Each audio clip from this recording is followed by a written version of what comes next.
Good evening. Peel police say they've broken up a violent criminal organization with links to the tow truck industry. 18 people are now facing 97 charges, ranging from firearms offenses to extortion. CTV's John Musselman is live tonight in Brampton with the big development. John.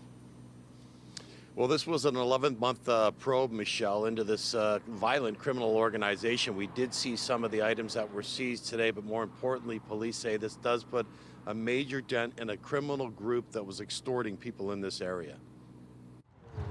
Police seized more than $4 million in assets, including 18 tow trucks, 4 high-end vehicles, weapons, including a crossbow, bulletproof vests, ammunition, and $45,000 in cash, all part of a year-long probe to dismantle a violent criminal organization operating mostly in the Brampton area.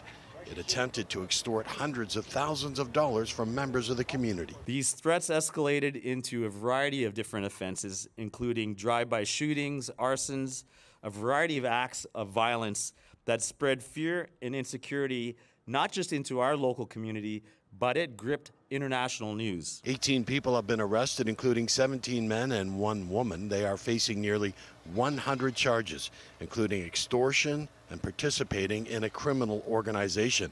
Investigators say the group was also responsible for staging dozens of collisions on GTA roadways in an insurance fraud operation. They start at the planning stage. These are collisions that are often happening on our roadways, which are obviously have a public safety impact, sometimes including police, ambulance, and fire attending the scene. It is estimated the insurance fraud claims exceeded $1 million. Police say several of the accused were associated with 2 towing companies identified as Humble and Certified Roadside. Last April, 2 tow trucks with a company named Limitless were torched in Brampton. Surveillance video obtained by CTV News at the time showed 2 suspects deliberately setting a tow truck on fire. Investigators say of the 18 people arrested, more than half were on judicial release orders. Our new government has committed to introducing legislation that will make it harder to get bail for those charged with violent car theft, home invasions, and human trafficking and smuggling offenses. This legislation will also toughen sentencing guidelines so they are stricter for repeat offenders of car theft as well as violent and organized criminals. The investigation was launched in July 2024. More than 60 search warrants were executed in Peel, Caledon, York Region, and Toronto last week. And investigators tell us this is still an ongoing probe and more charges are expected. Reporting live, I'm John Musselman. I'll send it back to you. Thank you, John. An investigation is underway following a fatal industrial accident this morning in North York. Paramedics were called to a site near 152 Tor York Drive just before 8:30. They'd received reports of a trapped worker. Police say a concrete slab fell on someone at the site. The location at Tor York near Weston belongs to TKL Group, which seals precast concrete for construction projects.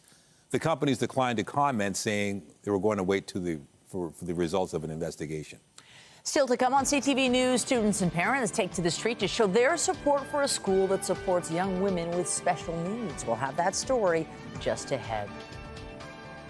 But first, Toronto police are kicking off a campaign to help keep traffic moving, aimed at vehicles that have stopped where they shouldn't have. They're launching a rush hour enforcement blitz starting today with an eye on ticketing or towing those who disobey posted signs.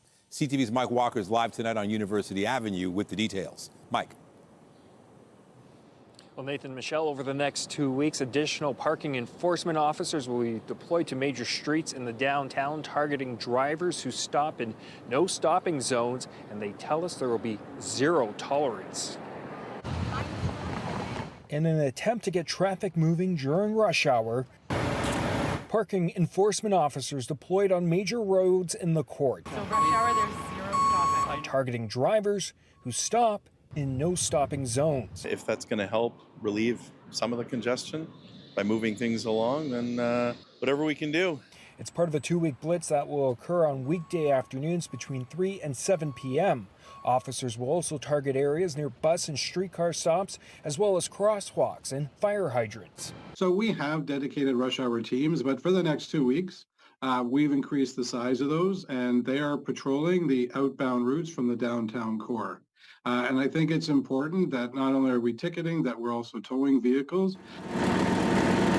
Last year, parking enforcement officers issued more than 72,000 tickets to drivers who illegally stopped in no-stopping zones. Drivers need to recognize that when they stop, and it's a live lane of traffic at this point, that it impacts everybody around them. It slows down emergency vehicles, it disrupts transit such as buses, and frustrates drivers. Back in April, City Council requested police to carry out the blitz. It's always a priority to make sure drivers are obeying the law and not cause congestion because they stop to go and pick up a Timmy. But amid Toronto's gridlock woes, the mayor was asked today why the blitz is only for 2 weeks. Perhaps they can do more, but let's evaluate and see what happens after these 2 weeks. If caught, drivers face a $190 fine and their vehicle could be towed. And if you drive away, expect a ticket in the mail. Now this blitz will run through until June 27th. A second blitz is planned for September. Reporting live with Mike Walker, Nathan Michelle, back to you. All right. Thank you, Mike. Time now for a check on the forecast. Here's a live shot. Still some sunshine out there, warm. Great conditions if you've got plans for tonight. Tomorrow will also be warm, but there's a slight chance of rain and more so on Wednesday. So keep the umbrella handy. Lindsay Morrison is here with a look at the current conditions. Lindsay. You're right, Nathan. A couple of opportunities for active weather this week, but today it is all about the warmth. Some heat, some humidity. It feels like 30 still this hour in Hamilton. It's feeling into the upper 20s in many communities around the GTA, feeling like 28 in Oshawa, as well as Milton and Orangeville and Grimsby.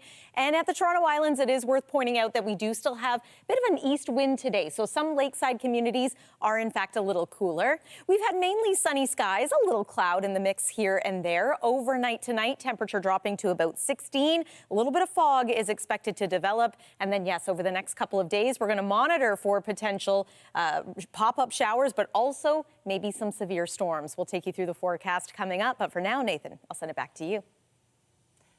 I'll take it. Yeah, we turn now to the G7 Leaders Summit in Kananaskis, Alberta, where Donald Trump suggested today that a new economic deal with Canada is possible. But the U.S. president stressed the tariffs have to play a role, a position that Canadian government strongly opposes. CTV's Michael Couture has the story. U.S. President Donald Trump says a deal with Canada is achievable soon, but just how he and Prime Minister Mark Carney will get to a resolution remains unclear. Our primary focus will be trade and trade with Canada, and I'm sure we can work something out. Yeah. But it's unclear which path the two countries will agree on. I've always been a tariff. It's simple, it's easy, it's precise, and it just goes very quickly. And I think Mark has a more complex idea, but also very good.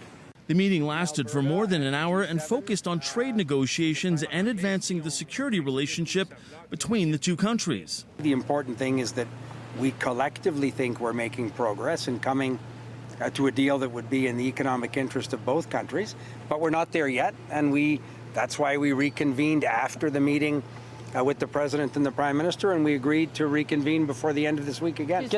While those bilateral negotiations continue, Prime Minister Mark Carney kicked off the G7 meeting, calling for unity at a time when he says the world is more divided and dangerous. We're gathering at one of those turning points in history.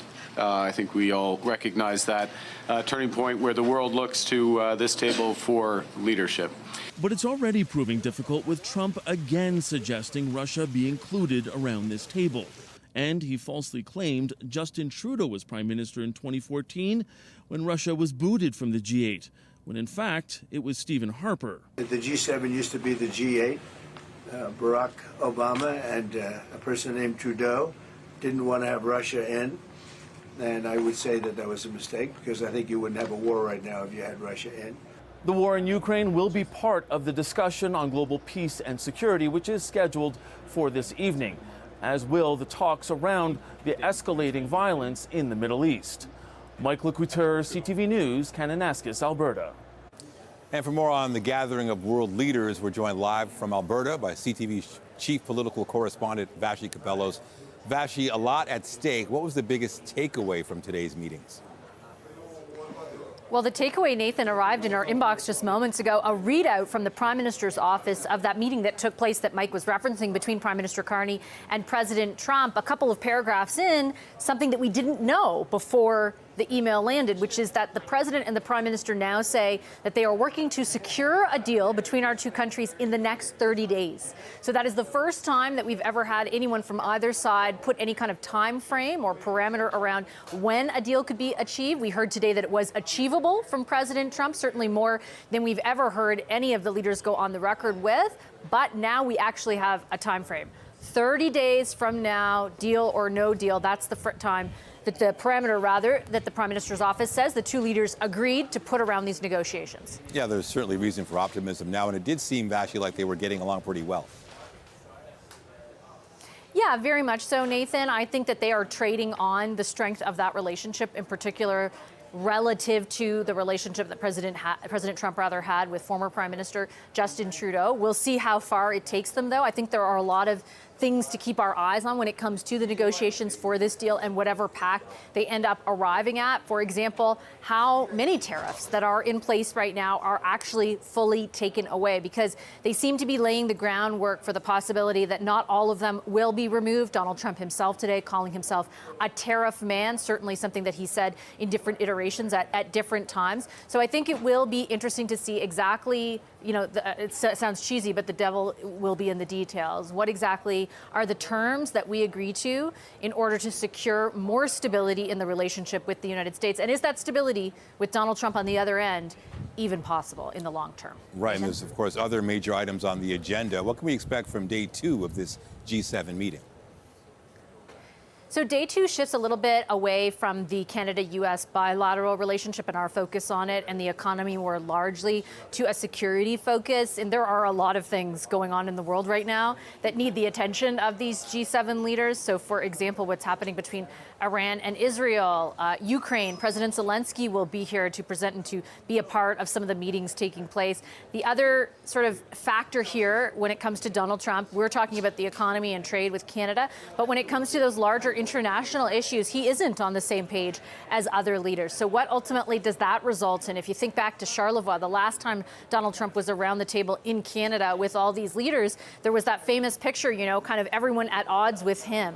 And ultimately, that created a dynamic that persisted through the rest of his term. And it'll be very interesting to see if the leaders are able to navigate themselves away from something like that, when the truth is, on those big issues, they are in disagreement in many areas with Donald Trump. Yep, we're going to find out tomorrow. CTV's chief political correspondent, Vashi Kapelos, in Alberta. Thank you. Well, Ontario's premier spent the day south of the border, along with other premiers, meeting with U.S. governors. On that agenda, the Canada-U.S. trade war and how best to deal with the damage being done by tariffs. CTV's Queen's Park Bureau Chief Siobhan Morris reports.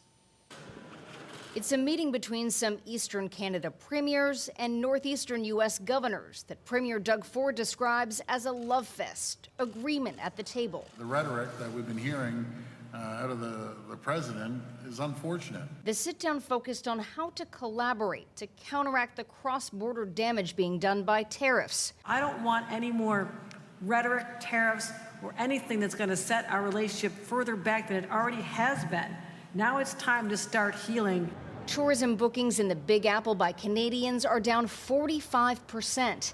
Canadians are canceling trips to the coast of Maine, where tourism dropped 26% between February and April. It's not the tariffs that are affecting them so much as the hurt pride in Canadian citizenry. And boy, I understand that. Governors are counting on outreach campaigns and a trade deal between our nations to entice visitors back south. I don't think a deal will turn around tourism immediately.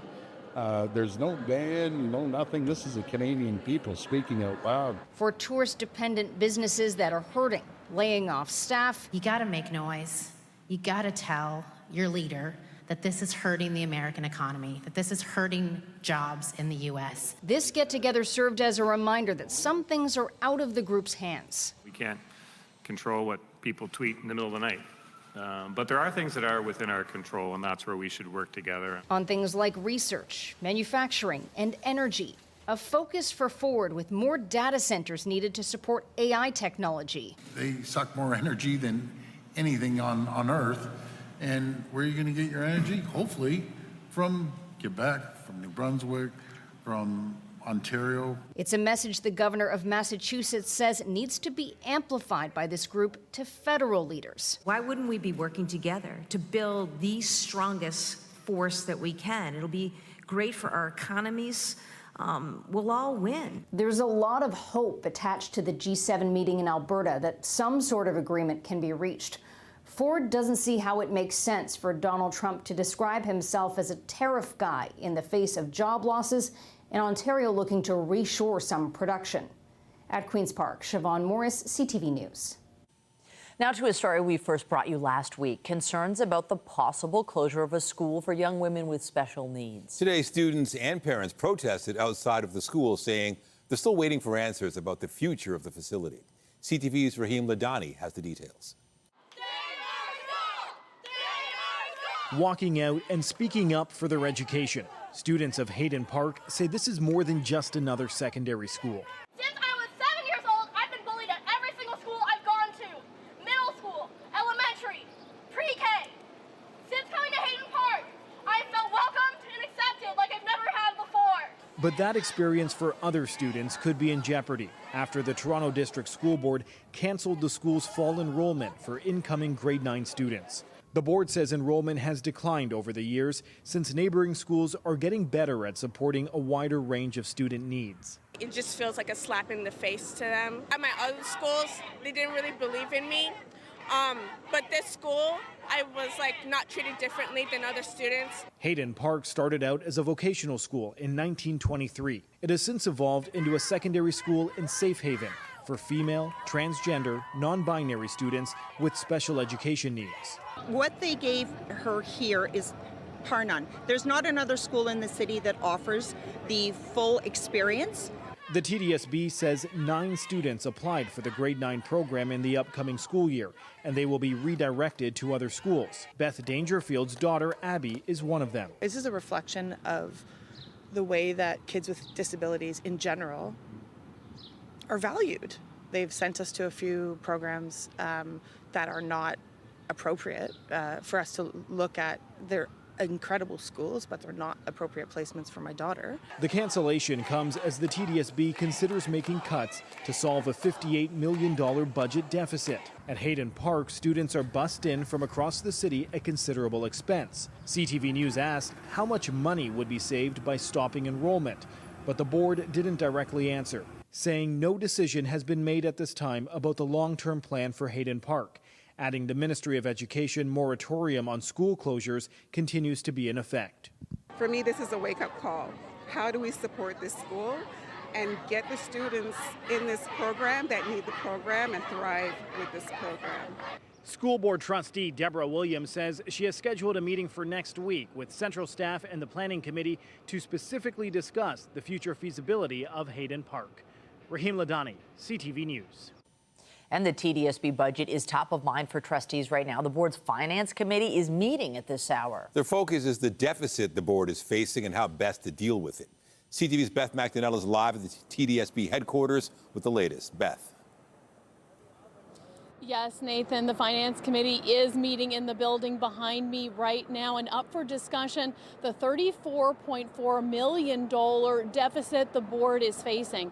And to get out of the red, trustees are examining a 2-year deficit recovery plan. This includes efficiencies in getting revenue for continuing education, projected savings from a number of programs that are being reviewed, pausing distribution of one-to-one electronic devices for grade 5 students during the next school year, and seeing what devices from the grade 12s can be refurbished, savings related to admin expenditures, potential savings related to replacement costs for sick leave, looking at new ways to fund outdoor education and pools. The TDSB says this deficit recovery plan pushes off closing pools and eliminating the music instructor program. It comes at a time when the TDSB is seeing declining enrollment.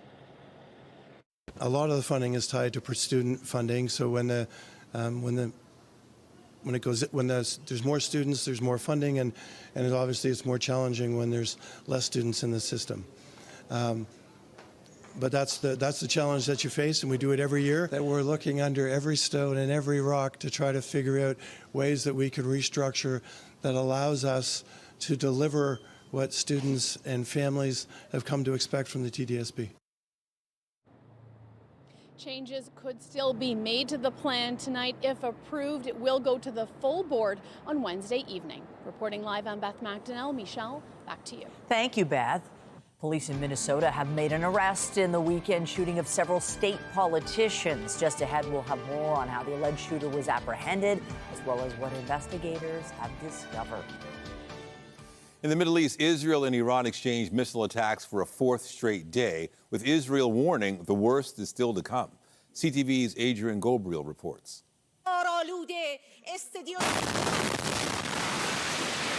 News anchor Sahar Ramami is sent running as debris falls and smoke fills the set. These images provided by Iran's state broadcaster show the aftermath. The Israeli Defense Force confirming the attack on the Islamic Republic of Iran news network, claiming the building was being used by the Iranian armed forces under the guise of civilian activity. Across Israel, empty streets and the high-pitched blare of air raid sirens have blanketed the country for days now, warning of Iran's continued counterattacks. In the northern Israeli port city of Haifa, authorities there confirm an Iranian airstrike evaded the country's Iron Dome missile defense system, hitting a residential building. It's pretty shocking to see our little neighborhood, peaceful and quiet, so devastated.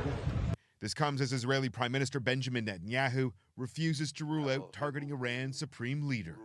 Look, we're doing what we need to do. I'm not going to get into the details. What we're doing is targeting regime sites, nuclear sites, military sites, and ballistic missile sites that are embedded in Tehran.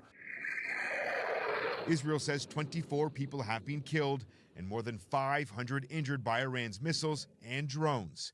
In Iran, the health authority there says at least 224 people have died since the fighting began late last week. We've been speaking with Canadians in Israel desperate to get out. The airports there and the airspace completely closed. Canadians with families in Iran say their loved ones are simply living moment to moment, just hoping to make it through another night. Adrian Gobriel, CTV News, Toronto. We're learning more about the man accused of killing a Minnesota state lawmaker and her husband and wounding a senator and his wife. 57-year-old Vance Belter was arrested overnight following a 2-day manhunt. He's accused of fatally shooting former Democratic House Speaker Melissa Hortman and her husband Mark at their Minnesota home early Saturday. Shortly after, Senator John Hoffman, also a Democrat, and his wife were shot and wounded at their home about 15 kilometers away. Belter faces 2 counts of first-degree murder and 2 counts of attempted murder. Officers recovered Belter's 9mm Beretta, along with the body armor and the mask, behind the home along his path of flight when he fled on foot.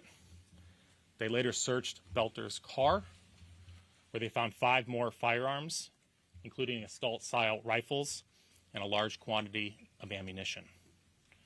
Belter also had in his car notebooks containing a list of more than 45 Minnesota state and federal elected officials. Back here at home, federal conservative leader Pierre Poilievre will face a mandatory leadership review, likely in January. The vote will take place at a party policy convention in Calgary, but the exact date has yet to be confirmed. The Globe and Mail first reported the story. The Tories won an additional 22 seats in the election, but Poilievre lost his own seat. He is set to run in the Alberta riding of Battle River Crowfoot in a by-election likely this summer. Out in space, a pair of satellites have created the first artificial solar eclipses. The European Space Agency released this image today. It was created by precise formation flying, providing hours of on-demand totality for scientists. One satellite blocked the sun like the moon does during a natural total solar eclipse, while the other directed its telescope at the sun's outer atmosphere that forms a crown or halo of light. For it to work, flying accuracy needs to be within a millimeter, the thickness of a fingernail. The $210 million mission has yielded 10 solar eclipses so far. I'm Pat Foran. Coming up on Consumer Alert, yesterday was World Elder Abuse Awareness Day, a day set aside to help seniors learn more about fraud. Many are targeted in romance scams, grandparent scams, and investment scams. We have some advice. That story is just ahead. Well, right now the days are quite long, and when you factor in the angle of the sun, we were at a 9 today on the UV index. Tomorrow we'll be at an 8. That's still very high, but we will have a little more in the way of cloud cover. Just don't forget the sunscreen. Over the next couple of days, it's going to be warm. We will cool back to seasonal by the end of this work week, but look what happens next week. Signs that we could be in for a heat wave. I'll show you when it's going to feel like 40 here in the city of Toronto coming up. And stay with us. We've got another full night of great shows for you right here on CTV.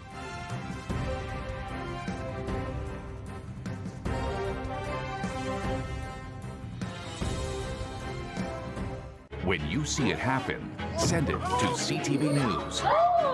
Text 10400 from your screen to ours.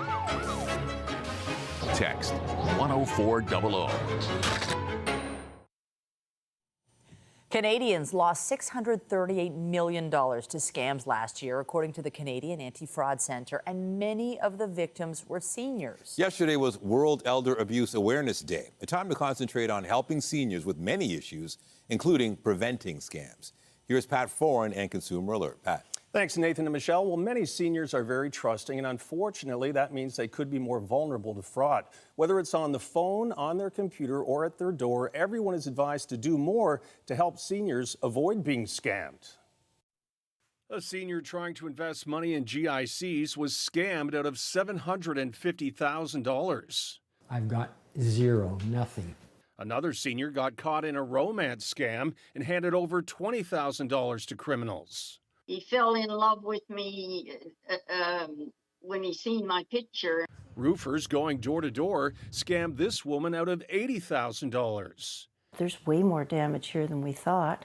And this man got caught in the grandparent scam and lost $8,000. I would say it's the worst thing with money that has happened to me in my life. We've seen an increase in especially investment frauds targeting older people in Canada. The Canadian Network for the Prevention of Elder Abuse says seniors need to stop being so trusting and not worry so much about being polite.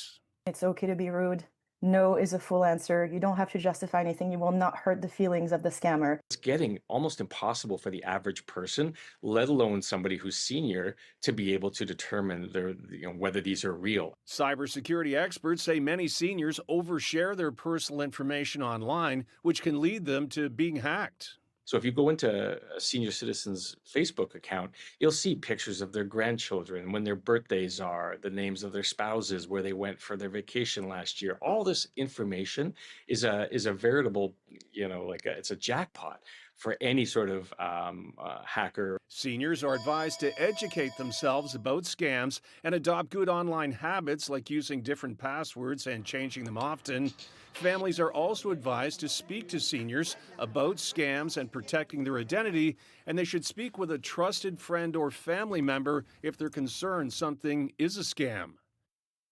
And many people believe if they are scammed, they will get their money back, but that's not the case. If the bank can show your account was hacked because of mistakes you made or because of a link you clicked on, you're on your own. On your side, I'm Pat Foran. If you have a consumer story idea, email us at alert@ctv.ca.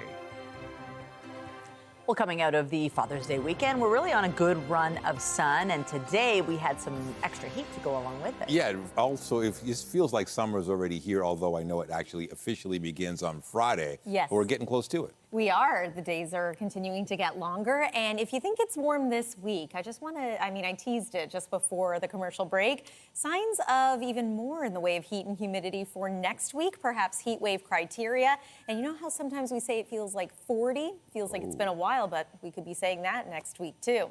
Let's show you what it looked like a little bit earlier today. Beautiful sunrise over the city of Toronto. We had mostly sunny skies today, a little bit of cloud in the mix as well. It was warm. It was humid. It's going to be hotter tomorrow, and in fact, it's going to feel well into the 30s in many areas. Let's show you the current conditions, current temperature, I should say. It is still 23 degrees this hour in Toronto, but it feels like 28. And again, this is cool compared to what it's going to feel like at times a little later on. 23 degrees this hour in Kingston, 24 for you in Wyerton, and 26 in Windsor. For anyone who has some evening sports activities on for tonight, no concerns of wet weather or thunderstorms. A little bit of a different story as we make our way into Tuesday and Wednesday. But we'll talk about that in a moment. Overnight tonight, 16 degrees, so on the mild side of seasonal. Tomorrow night is going to be especially warm. And I know that the days left in the school calendar are starting to become fewer, but here's a look at your school day forecast for tomorrow. Just a heads up, chance of showers and thunderstorms into tomorrow afternoon and evening, but these are expected to be isolated in nature. There's going to be enough energy and instability in the atmosphere for us to see some lake breeze storms. 24 degrees for you tomorrow in Oakville, 26 in the Vaughan area, 21 in and around Haliburton, and 26 for you in the Port Perry area. So let's talk about this potential for some active weather. All is pretty quiet on the satellite and radar right now. We've got one area of low pressure that's going to track well to the north of us. I mentioned the lake breezes, and as a result, we could see a couple of isolated cells develop tomorrow afternoon and evening. Fog, a possibility into tomorrow morning. That is going to burn off as the day goes on. We'll enjoy some sun midday. That could help fuel a couple of cells developing. And then a better chance of maybe some stronger thunderstorms heading into the day on Wednesday, perhaps severe in nature. There's midday, so we will have some sun mixed with cloud.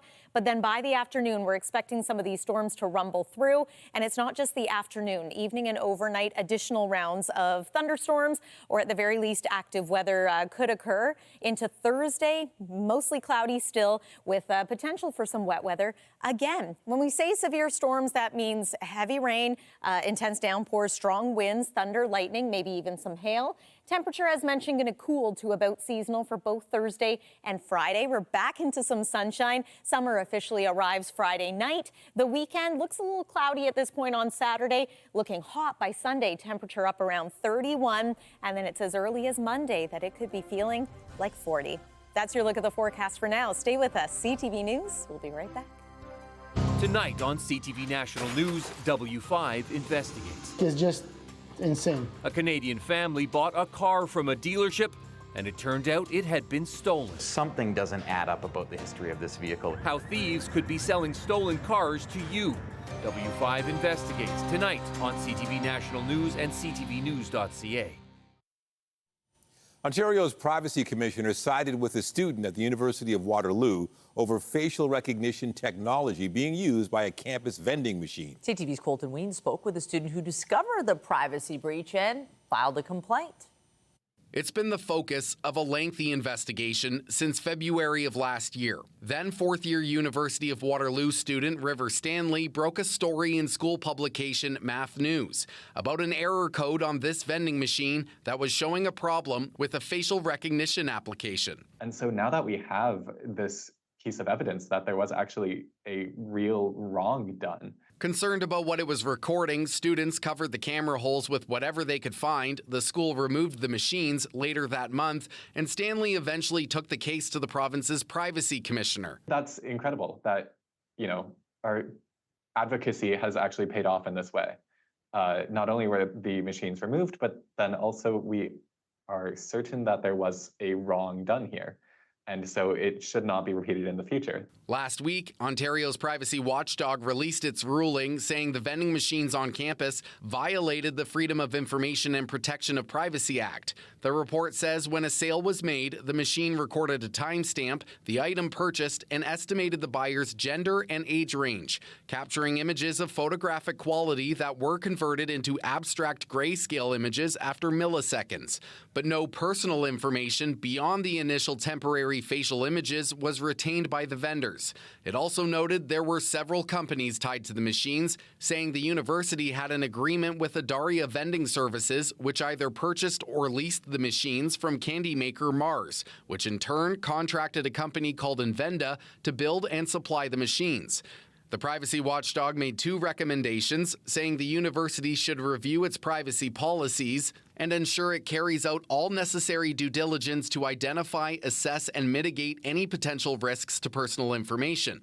In a statement, the university says it's considering the report's recommendations, but Stanley says since last year, several people have reported seeing similar machines around the province, and Stanley thinks the report doesn't give proper blame to all the entities involved. Our privacy laws are somewhat toothless. It doesn't seem like they do much. We have these regulations, we have these protections in place, but without any actual response when those protections are violated, how protected are we really? That was CTV's Colton Weens from Waterloo. Tonight, here at home, Toronto's arts community launching a new campaign aimed at connecting residents.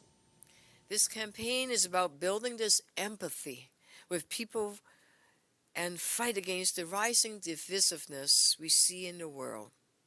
After all, Toronto's motto is diversity, our strength.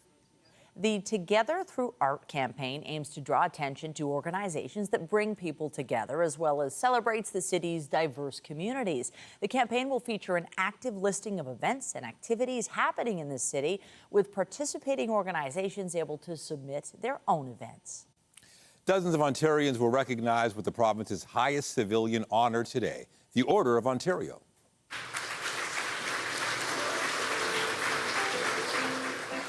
That's Zenaida Akande, the first African-Canadian woman to serve as a provincial cabinet minister. She's one of 29 appointees invested by the lieutenant governor. They include legal and medical professionals, CEOs, entrepreneurs, and others from the world of arts, research, and more. And we're proud to say a member of our CTV family is also in the 2024 class.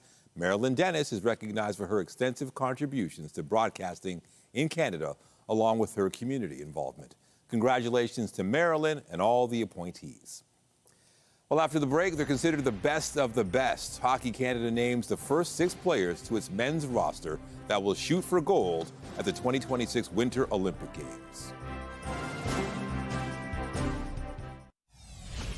These threats escalated into a variety of different offenses, including drive-by shootings, arsons, a variety of acts of violence that spread fear and insecurity. Updating our top stories, 18 people have been arrested, 97 charges laid after Peel Police broke up what they say is a violent crime organization with connections to the tow truck industry. Investigators say the group was responsible for crimes ranging from extortion to insurance fraud. Of the 18 people arrested, more than half were out on judicial release orders.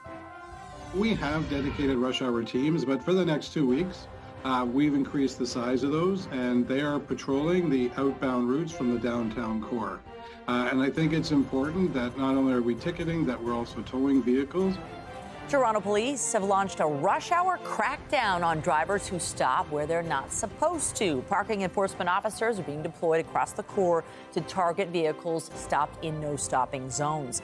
Last year, more than 72,000 tickets were issued to drivers who had stopped in no-stopping zones. And if drivers are caught, they could face a $190 fine or have their vehicle towed. It just feels like a slap in the face to them. At my other schools, they didn't really believe in me. But this school, I was not treated differently than other students.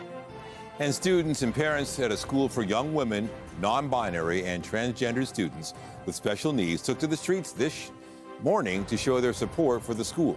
The TDSB's announced no grade 9 students will be entering Hayden Park Secondary School next fall. Officials say only 9 students applied, but parents say the move may be an effort to either close the school or change the specialized programming offered there. The TDSB says no decision about the long-term future of the school has been made. Remember to keep up to date day and night at ctvnewstoronto.ca, and you can download the CTV News app. And if you ever have a news tip, photos or video or breaking news, let us know. There are signs of life in the Canadian real estate market in cities that have been lagging for months. B&M Bloomberg's Morella Fernandez has more on that and other business headlines. Canadian home sales fell more than 4% in May compared to May of 2024. But between April and May, home sales were up more than 3%. And that's the first month-over-month increase in half a year. Potential buyers have been cautious since the start of 2025 with concerns about the economy. The board of MEG Energy is once again urging shareholders to reject a hostile takeover bid. Strathcona Resources is offering about $6 billion for the oil firm.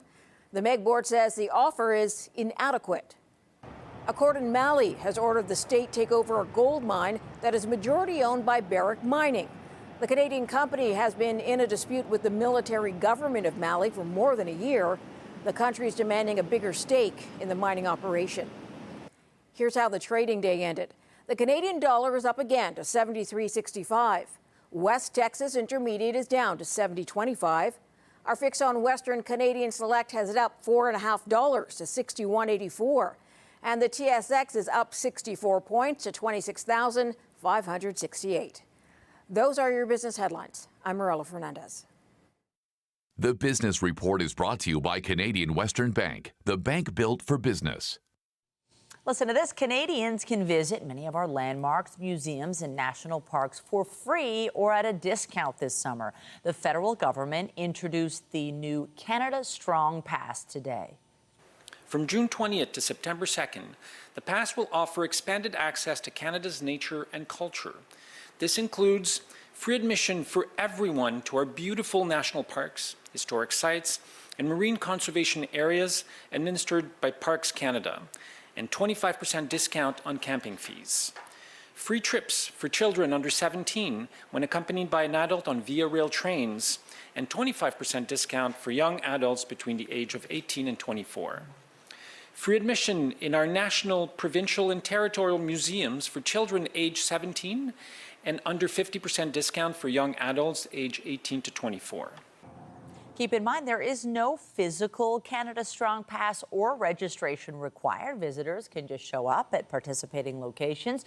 People who've already bought park passes or booked a camping or Via Rail trip can contact the relevant agency for a refund. Ottawa says the pass is meant to encourage Canadians to make summer plans closer to home. Hockey Canada has named the first 6 players who will suit up for our men's team at the 2026 Winter Olympics. Connor McDavid, Sidney Crosby, Nathan McKinnon, Cale Makar, Braden Point, and Sam Reinhart have been chosen. The rest of the roster will be finalized early next year. The 12-country tournament begins February 11th. At least 2 Toronto Maple Leafs are also going to the Olympics. Austin Matthews was among the first 6 players announced by Team USA today, and Sweden has picked William Nylander.